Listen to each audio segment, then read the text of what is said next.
അല്ലെങ്കിൽ നമ്മൾ ക്ലാസ് കാണുമ്പോൾ നോട്ട് എടുക്കുക എന്ന് പറഞ്ഞാൽ ചിലപ്പോൾ 2 മണിക്കൂറിൻ്റെ ക്ലാസ് ആണെങ്കിൽ അത് നോട്ട് കൂടി തയ്യാറാക്കുമ്പോഴത്തേക്ക് 4 മണിക്കൂറായിട്ട് പോകും. നോട്ട് എഴുതാൻ വേണ്ടിയിട്ട് തുടങ്ങിക്കഴിഞ്ഞാൽ അത് എഴുതി വരുമ്പോൾ അത് ആക്ച്വലി നമ്മൾ പഠിക്കുന്ന ടെക്സ്റ്റ് ബുക്ക് പോലെ തന്നെ വലിയൊരു ടെക്സ്റ്റ് പോലെ തന്നെയുള്ള ഒരു നോട്ടായിട്ട് മാറും എന്നുള്ളതാണ്. അൾട്ടിമേറ്റ്ലി ടെക്സ്റ്റ് ബുക്കും നോട്ടും തമ്മിലൊരു വ്യത്യാസമില്ലാത്ത അവസ്ഥ വരും. സ്വാഭാവികമായിട്ടും നമ്മളെ ടൈം വേസ്റ്റ് ചെയ്ത ഒരു ഫീലാണ് നമുക്ക് ഉണ്ടാവാറുള്ളത്.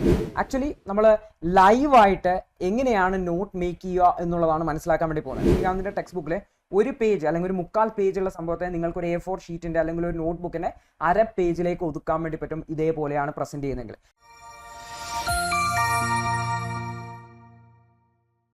സിവിൽ സർവീസ് പരീക്ഷയ്ക്ക് തയ്യാറെടുക്കുമ്പോൾ ഏറ്റവും പ്രധാനപ്പെട്ട ഒരു കാര്യമാണ് നമുക്ക് ആവശ്യമായിട്ടുള്ള നോട്ടുകൾ കൂടി നമ്മൾ തയ്യാറാക്കി എടുക്കുക എന്നുള്ളത്. പക്ഷെ പല ആൾക്കാരും ഇതിൽ ബുദ്ധിമുട്ടാറുണ്ട്. കാരണം നോട്ട് എഴുതി വരുമ്പോൾ അത് വലിയൊരു ടെക്സ്റ്റ് ബുക്ക് പോലെ തന്നെ ആയി മാറാറുണ്ട്. ഈ ഒരു വീഡിയോയിൽ നമ്മൾ എങ്ങനെയാണ് വളരെ ക്രിസ്പായിട്ടുള്ള വളരെ ഷോർട്ട് ആയിട്ടുള്ള നോട്ടുകൾ തയ്യാറാക്കാം, പ്രത്യേകിച്ചും റിവിഷൻ പേർപ്പസിന് വേണ്ടിയിട്ട് തയ്യാറാക്കാം എന്നാണ് നമ്മൾ നോക്കാറുള്ളത്. അപ്പോൾ പഠിക്കുന്ന സമയത്ത് ചില ആൾക്കാർ അവർക്ക് സ്വന്തം ഹാൻഡ് റിട്ടൺ ആയിട്ടുള്ള നോട്ടുകൾ ആവശ്യമുണ്ട്. അപ്പോൾ അവർ നോട്ട് ഉണ്ടാക്കാൻ എടുക്കും. പക്ഷെ നോട്ട് ഉണ്ടാക്കുമ്പോൾ പലപ്പോഴും എടുക്കുന്ന ഒരു പ്രശ്നം എന്ന് വെച്ചാൽ ടൈമാണ് ഒരു പ്രശ്നമായിട്ട് വരുന്നത്. ഉദാഹരണത്തിന് ഒരു മണിക്കൂർ പഠിക്കുമ്പോൾ അതിൻ്റെ നോട്ട് കൂടി തയ്യാറാക്കണമെങ്കിൽ ഒരു മണിക്കൂർ കൂടി അധികം വേണ്ടിയതായിട്ട് വരും. അല്ലെങ്കിൽ നമ്മൾ ക്ലാസ് കാണുമ്പോൾ നോട്ട് എടുക്കുക എന്ന് പറഞ്ഞാൽ ചിലപ്പോൾ 2 മണിക്കൂറിൻ്റെ ക്ലാസ് ആണെങ്കിൽ അത് നോട്ട് കൂടി തയ്യാറാക്കുമ്പോഴത്തേക്ക് 4 മണിക്കൂറായിട്ട് പോകും. അപ്പോൾ സമയം ഒരുപാട് നഷ്ടപ്പെടും എന്ന് പരാതി പറയുന്ന ആൾക്കാരുണ്ട്. രണ്ടാമത്തെ ഒരു കാര്യം എന്ന് വെച്ചാൽ നോട്ട് എഴുതാൻ വേണ്ടിയിട്ട് തുടങ്ങിക്കഴിഞ്ഞാൽ അത് എഴുതി വരുമ്പോൾ അത് ആക്ച്വലി നമ്മൾ പഠിക്കുന്ന ടെക്സ്റ്റ് ബുക്ക് പോലെ തന്നെ വലിയൊരു ടെക്സ്റ്റ് പോലെ തന്നെയുള്ള ഒരു നോട്ടായിട്ട് മാറും എന്നുള്ളതാണ്. അൾട്ടിമേറ്റ്ലി ടെക്സ്റ്റ് ബുക്കും നോട്ടും തമ്മിലൊരു വ്യത്യാസമില്ലാത്ത അവസ്ഥ വരും. സ്വാഭാവികമായിട്ടും നമ്മളെ ടൈം വേസ്റ്റ് ചെയ്ത ഒരു ഫീലാണ് നമുക്ക് ഉണ്ടാവാറുള്ളത്. എന്നാൽ ചില ആൾക്കാർ ഈ ഒരു പ്രശ്നത്തിൽ നിന്നും ഓവർകം ചെയ്യുന്നതിന് വേണ്ടിയിട്ട് ചിലപ്പോൾ ടെക്സ്റ്റ് ബുക്കിൽ തന്നെ അണ്ടർലൈൻ ചെയ്യാൻ വേണ്ടിയിട്ട് തുടങ്ങും. അതായത് ടെക്സ്റ്റ് ബുക്കിലെ പ്രധാനപ്പെട്ട വാക്കുകൾ അണ്ടർലൈൻ ചെയ്യുക, അല്ലെങ്കിൽ ഹൈലൈറ്റർ ഉപയോഗിച്ചുകൊണ്ട് ഹൈലൈറ്റ് ചെയ്യുന്ന രീതികളും കാണാറുണ്ട്. അപ്പോൾ ഓർത്ത് വെക്കേണ്ട കാര്യം എന്ന് വെച്ച് കഴിഞ്ഞാൽ നിങ്ങൾ ഒരു ടെക്സ്റ്റ് ബുക്ക് അല്ലെങ്കിൽ ഒരു മെറ്റീരിയൽ ഉപയോഗിച്ച് പഠിച്ചു കഴിഞ്ഞാൽ വീണ്ടും അതിനെ ഓർമ്മിക്കാൻ വേണ്ടി അല്ലെങ്കിൽ റിവിഷൻ ചെയ്യാൻ വേണ്ടി പോകുന്ന സമയത്ത് അതേ മെറ്റീരിയൽ തന്നെ കവർ ചെയ്യുക എന്ന് പറഞ്ഞാൽ കുറച്ച് ടൈം കൺസ്യൂമിങ് ആയിട്ടുള്ള ഒരു പരിപാടിയാണ്. അപ്പോൾ അതിനെ ഓവർകം ചെയ്യണമെന്നുണ്ടെങ്കിൽ നിങ്ങളുടെ കയ്യിൽ നിങ്ങൾ പഠിച്ചതിൻ്റെ ഒരു സമ്മറി ഉണ്ടാവേണ്ടതായിട്ടുണ്ട്. അല്ലെങ്കിൽ ആ സമ്മറിനെയാണ് ഞാൻ ക്രിസ്പ് ആയിട്ടുള്ള നോട്ട് എന്നതുകൊണ്ട് ഉദ്ദേശിക്കുന്നതായിട്ടുള്ളത്. അതായത് നിങ്ങൾ പഠിച്ചതിൻ്റെ ഒരു സമ്മറി നോട്ട് നിങ്ങളുടെ കയ്യിൽ ഉണ്ടാവണം. അത് നിങ്ങൾക്ക് വളരെ വേഗത്തിൽ റിവിഷൻ ചെയ്യാൻ വേണ്ടി പറ്റും. പക്ഷേ നോട്ട് ഉണ്ടാക്കണം എന്ന് പറയുമ്പോൾ പല ആൾക്കാരും ബുദ്ധിമുട്ടുന്ന പ്രശ്നം എന്ന് വെച്ചാൽ നോട്ട് ഒരു ടെക്സ്റ്റ് ബുക്ക് പോലെ ആയി പോകുന്നതാണ്. ഈ ഒരു പ്രശ്നത്തെയാണ് നമ്മൾ ഈ ഒരു സെഷനിൽ അഡ്രസ്സ് ചെയ്യാൻ വേണ്ടി പോകുന്നത്. ആക്ച്വലി നമ്മൾ ലൈവായിട്ട് എങ്ങനെയാണ് നോട്ട് മേക്ക് ചെയ്യുക എന്നുള്ളതാണ് മനസ്സിലാക്കാൻ വേണ്ടി പോകുന്നത്. ഞാനൊരു എക്സാമ്പിൾ എടുത്തിട്ട് ഇന്ത്യൻ പോളിറ്റിയിൽ നിന്നുള്ള ഒരു എക്സാമ്പിൾ എടുത്തിട്ട് നമ്മൾ ലൈവായിട്ട് നോട്ട് ഉണ്ടാക്കാൻ വേണ്ടി പോവാണ്. അപ്പോൾ അത് കാണുമ്പോൾ നിങ്ങൾക്ക് മനസ്സിലാവും എങ്ങനെയാണ് ഒരു ക്രിസ്പ് ആയിട്ടുള്ള നോട്ട് പ്രിപ്പയർ ചെയ്യേണ്ടതായിട്ടുള്ളത്, എങ്ങനെയാണ് അത് ഉപയോഗിക്കേണ്ടതായിട്ടുള്ളത് എന്നും കൂടെ ഞാൻ വ്യക്തമായിട്ട് പറഞ്ഞു തരും. അപ്പോൾ ഇതാണ് നമ്മൾ എക്സാമ്പിളായിട്ട് എടുക്കുന്നത്. ഇത് ലക്ഷ്മികാന്തിൻ്റെ ടെക്സ്റ്റ് ബുക്കിൽ നിന്ന് റെഗുലേറ്റ് ആക്റ്റുമായി ബന്ധപ്പെട്ട ഒരു ഭാഗമാണ്. ഓക്കെ, അപ്പോൾ ഇത് ഓൾറെഡി നമുക്കറിയാം ചെറിയ പോയിന്റ് ഫോർമാറ്റിലാണുള്ളത്. അപ്പോൾ ഇതിനെ ഞാനൊരു നോട്ട് ഫോർമാറ്റിലേക്ക് മാറ്റാൻ വേണ്ടി ശ്രമിക്കുകയാണ്. അപ്പോൾ ആക്ച്വലി ഇതിനെ എങ്ങനെയാണ് നമുക്കൊരു വളരെ എളുപ്പത്തിൽ ക്രിസ്പ് ആയിട്ടുള്ള രീതിയിൽ റിവിഷൻ ചെയ്യാൻ പറ്റുന്ന രീതിയിൽ നോട്ട് ഫോർമാറ്റിലേക്ക് മാറ്റുന്നത് എന്ന് നമുക്ക് നോക്കാം. അപ്പോൾ ആക്ച്വലി നമ്മൾ ആദ്യം ചെയ്യേണ്ട കാര്യം എന്ന് വെച്ചാൽ നമ്മളൊരു ഫ്ലോ ചാർട്ട് രീതിയിലോ അല്ലെങ്കിൽ ഒരു പിക്ടോറിയൽ റെപ്രസെൻറ്റേഷൻ രീതിയിലോ നമ്മൾക്ക് ഇതിനെ പ്രസൻറ്റ് ചെയ്യാൻ വേണ്ടി പറ്റുവാണെങ്കിൽ നമുക്ക് വേഗത്തിൽ പ്രധാനപ്പെട്ട ഏരിയാസിലേക്ക് ഫോക്കസ് ചെയ്യാൻ വേണ്ടി പറ്റും. അപ്പോൾ ഞാൻ ആദ്യം ഈ ഒരു ആദ്യത്തെ പാരഗ്രാഫിനെ നമുക്ക് ആദ്യം ഒന്ന് പിക്ടോറിയൽ റെപ്രസെൻറ്റേഷനിലേക്ക് പോകാം. അപ്പോൾ ആദ്യം ഇത് റെഗുലേറ്റിംഗ് ആക്ട് ആണ്. അപ്പോൾ ഞാൻ റെഗുലേറ്റിംഗ് ആക്ട് എഴുതി. എന്നിട്ട് ഈ റെഗുലേറ്റിംഗ് ആക്ടിനെ ഞാനൊരു സർക്കിൾ ചെയ്തു. ഈ റെഗുലേറ്റിംഗ് ആക്ടിന് പറയുന്നത് it act as A great constitutional importance എന്ന് പറയുന്നുണ്ട്. ഇതിന് ഭയങ്കര കോൺസ്റ്റിറ്റ്യൂഷണൽ ഇമ്പോർട്ടൻസ് ഉണ്ട്. അപ്പോൾ ഇതിന് ഞാൻ കോൺസ്റ്റിറ്റ്യൂഷണൽ ഇമ്പോർട്ടൻസ് ഉണ്ട് എന്നുള്ളത്. ഓക്കെ, കോൺസ്റ്റിറ്റ്യൂഷണൽ ഇമ്പോർട്ടൻസ് ഉണ്ട്. ഓക്കെ, എന്താ കോൺസ്റ്റിറ്റ്യൂഷണൽ ഇമ്പോർട്ടൻസ്? ഒന്നാമത്തത്, first step taken by the British government to control and regulate affairs of East India Company എന്ന് പറയുന്നുണ്ട് അല്ലേ. അപ്പോൾ ഇതെന്താണ്? ഫസ്റ്റ് സ്റ്റെപ്പാണ്. First step to control and regulate East India Company. അതായത് ആ സെന്റൻസിൽ it was the first step taken by the British government to control and regulate the affairs of East India Company എന്ന് പറയുന്നത്. ഇതിൽ കുറേ കാര്യങ്ങൾ നമുക്ക് ഓൾറെഡി അറിയാം അല്ലേ. ബ്രിട്ടീഷ് ഗവൺമെന്റ് ആണ് ചെയ്യുന്നത്, അത് ഈസ്റ്റ് ഇന്ത്യ കമ്പനീനെയാണ് റെഗുലേറ്റ് ചെയ്യാനാണ് ചെയ്യുന്നത്. അപ്പോൾ നമ്മൾ ജസ്റ്റ് അതിനെ ക്രിസ്പായിട്ട് first step to control and regulate East India Company എന്ന് മാത്രം നമ്മുടെ ഒന്നാമത്തെ പോയിന്റ് മതി. രണ്ടാമത്തെ പോയിന്റ് നോക്കിക്കഴിഞ്ഞാൽ recognised for the first time political and administrative functions of the company. അപ്പോൾ recognised first time political and administrative എന്നുള്ളത് ഞാൻ admin functions of East India Company. Okay, മൂന്നാമത്തെ point, it laid the foundation of central administration. Laid foundation of central administration. Okay, ഇതാണ് എൻ്റെ ആദ്യത്തെ പാർട്ടിൻ്റെ not എന്ന് പറഞ്ഞു കഴിഞ്ഞാൽ. ഇനി അതിൻ്റെ ഫീച്ചേഴ്സ് ആണ് വരാനുള്ളത് അല്ലേ, ഫീച്ചേഴ്സ് ആണ് ഇവിടെ വരാനുള്ളത്. ഇനി ഫീച്ചേഴ്സ് നോക്കി കഴിഞ്ഞാൽ it designated governor general of Bengal as A governor of Bengal as governor general of Bengal and created an executive council 4 members to assist him. The first such governor general was Lord Warren Hastings. അപ്പോൾ ഇതിൽ ഒന്നാമത്തെ ഫീച്ചറായിട്ട് എഴുതാൻ വേണ്ടി പോകുന്ന കാര്യം എന്ന് വെച്ച് കഴിഞ്ഞാൽ, അതായത് ഗവർണർ ഓഫ് ബംഗാൾ, ജി എന്ന് പറയുന്നത് governor of Bengal to governor general of Bengal. Okay, 4 member executive council. അടുത്തത് ഫസ്റ്റ് ജി ആരാണ്? Warren Hasting.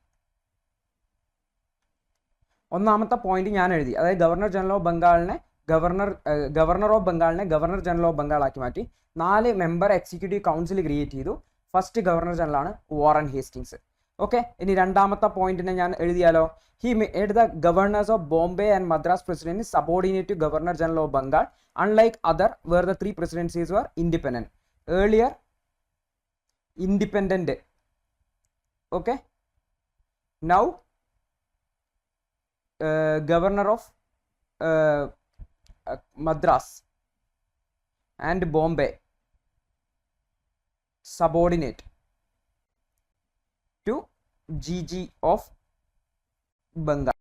രണ്ടാമത്തെ പോയിന്റിന് ഞാനൊരു നോട്ട് പോയ, ഏർലിയർ ഇൻഡിപെൻഡന്റ് ആയിരുന്നു, ഇൻഡിപെൻഡന്റ് പ്രസിഡൻസീസ് എന്ന് എഴുതിക്കുക വേണമെങ്കിൽ, independent presidencies. Now governor of Madras and Bombay subordinate to governor general of ബംഗാളായി മാറി.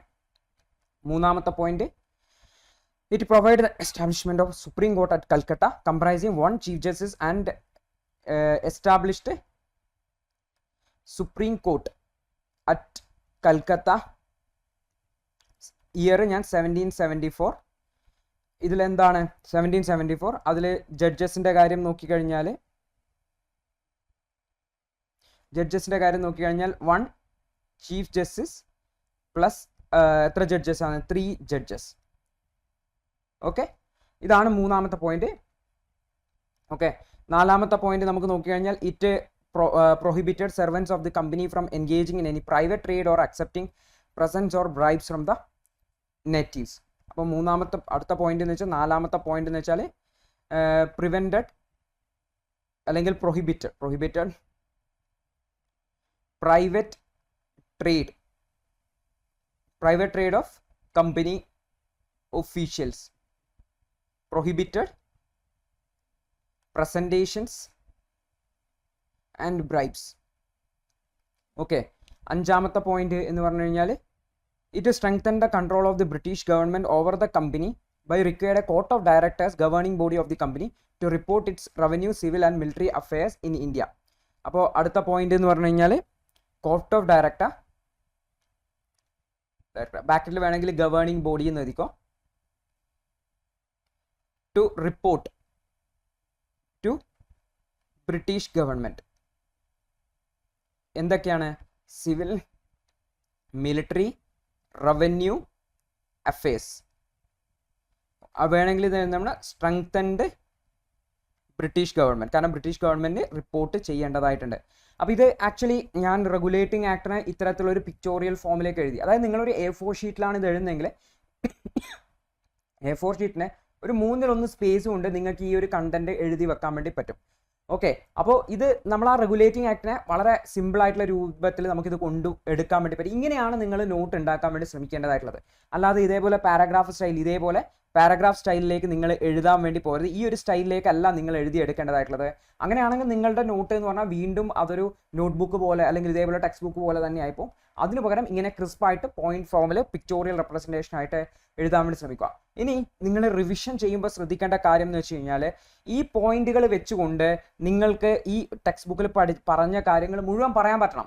അതായത് റിവിഷൻ ചെയ്യുന്ന സമയത്ത് ഈ ഒരു നോട്ട് വെച്ച് നിങ്ങൾ വായിച്ചു പോവുകയല്ല വേണ്ടേ, നിങ്ങൾ പറയാണ് വേണ്ടേ. റെഗുലേറ്റിംഗ് ആക്ട് എന്ന് പറഞ്ഞാൽ 1773, അത് എഴുതാൻ വിട്ടുപോയി, 1773 എഴുതാം. 1773 കൊണ്ടുവന്നത്. ഇതിന് ഭയങ്കര കോൺസ്റ്റിറ്റ്യൂഷണൽ ഇമ്പോർട്ടൻസ് ഉണ്ട്, കാരണം ഇതിൽ 3 കാര്യങ്ങൾ നടക്കുന്നുണ്ട്. ഒന്നാമത്, ഇത് ബ്രിട്ടീഷ് ഈസ്റ്റ് ഇന്ത്യ കമ്പനീൻ്റെ കൺട്രോൾ ചെയ്യുന്നതിന് വേണ്ടിയിട്ടും അതിനെ റെഗുലേറ്റ് ചെയ്യുന്നതിന് വേണ്ടിയിട്ടുള്ള ബ്രിട്ടീഷ് ഗവൺമെൻറ്റിൻ്റെ ആദ്യത്തെ സ്റ്റെപ്പാണ് ഇത്. രണ്ടാമത്തത്, ഇത് കമ്പനിയുടെ പൊളിറ്റിക്കൽ ആൻഡ് അഡ്മിനിസ്ട്രേറ്റീവ് അഫയേഴ്സ് ആദ്യമായിട്ട് റെക്കഗ്നൈസ് ചെയ്ത ആക്ട് ആണ് റെഗുലേറ്റിംഗ് ആക്ട്. കാരണം അതുവരെ അതൊരു കമ്പനി ആയിരുന്നു, പക്ഷെ അവർക്ക് ഇനി പൊളിറ്റിക്കൽ ആയിട്ടുള്ള ഫംഗ്ഷൻസും അതുപോലെ തന്നെ അഡ്മിനിസ്ട്രേറ്റീവ് ആയിട്ടുള്ള ഫംഗ്ഷൻസും ഉണ്ട് എന്ന് ബ്രിട്ടീഷ് ഗവൺമെൻറ് റെക്കഗ്നൈസ് ചെയ്ത ആദ്യത്തെ ആക്ട് ആണ്. മൂന്നാമത്തത്, ഇത് സെൻട്രൽ അഡ്മിനിസ്ട്രേഷന് വേണ്ടിയിട്ട് ഇന്ത്യയിൽ തറക്കല്ലിട്ട laid the foundation for central administration ആണ് റെഗുലേറ്റിംഗ് ആക്ട് എന്ന് പറയുന്നതായിട്ടുള്ളത്. ഇനി ഈ ആക്ടിൽ എന്തൊക്കെ ഫീച്ചേഴ്സ് ആണ് ഉണ്ടായിരുന്നത്?